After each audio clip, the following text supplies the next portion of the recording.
La première leçon dans l'école de Christ, celle que le Saint-Esprit veut nous enseigner, c'est ce que nous appelons la nature entièrement autre de Christ, entièrement différente de la nôtre.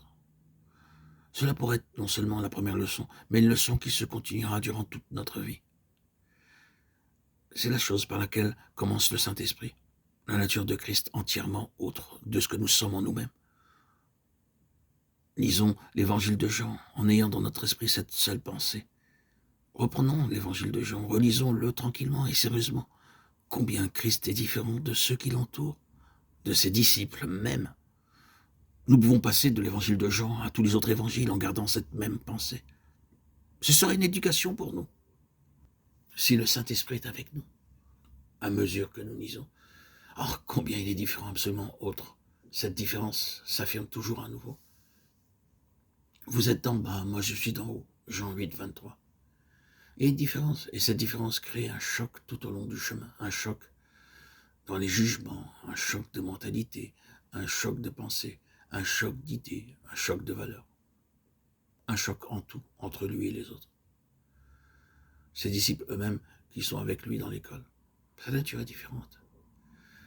Il a une nature céleste, une nature divine, nul autre que lui ne la possède. Il a une pensée céleste, une mentalité céleste. Eux, ils ont une mentalité terrestre, et les deux ne peuvent se joindre et ne se rejoignent pas en aucun point. Quand le dernier mot a été dit, il y a une grande brèche entre les deux, mais il les cite entièrement autres. Maintenant, direz-vous, puisqu'il en est ainsi, nous sommes en un très grand avantage, très grand désavantage.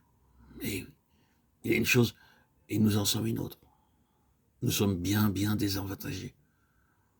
Or, nous arrivons précisément à la nature et à la signification de cette école de Christ. Comment ce problème pourrait-il être résolu?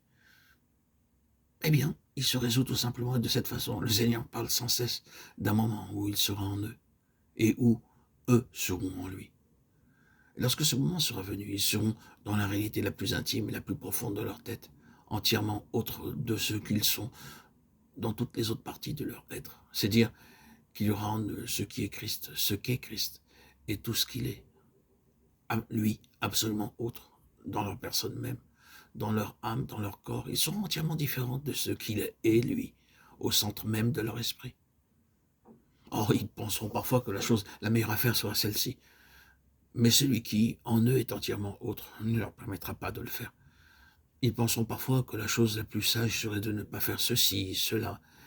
Et celui qui, en eux, est entièrement autre, insiste en fait. Fais ceci, fais cela.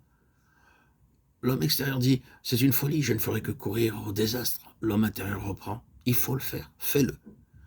Ces deux ne peuvent arriver à une entente. Il est intérieur et il est entièrement autre. Et notre éducation consiste à nous apprendre à le suivre, lui, à marcher dans sa voie.